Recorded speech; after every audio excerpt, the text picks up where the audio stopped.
Welcome to the Banker Lamp. Please enjoy the video.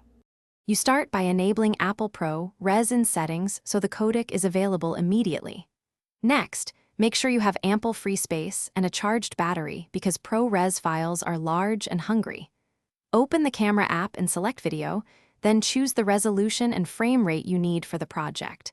Once set, avoid switching mid-shoot. Also attach a gimbal or tripod now if you plan steady shots, because once you begin recording, you want minimal interruptions to preserve consistent framing and exposure. Once you've configured ProRes and gear, focus on control. Tap and hold to lock AE/AF, and then fine-tune exposure with the slider so highlights are preserved.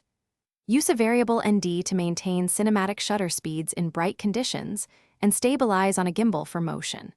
For sound, attach an external microphone and check levels visually. Make a short test recording and listen through headphones to confirm clarity. Also monitor histogram and zebra stripes where available so highlights don't clip during critical moments. When you're done, stop each take decisively and include a second of black at the end to simplify editing. Immediately review clips for exposure and audio, then transfer files via USB-C, AirDrop, or import into your editing workstation. Confirm each file opens before clearing storage. If the ProRes toggle is missing or grayed out, free up significant space, turn off low power mode, and restart the phone. Those steps resolve most availability issues. If problems persist, update iOS and retry the process.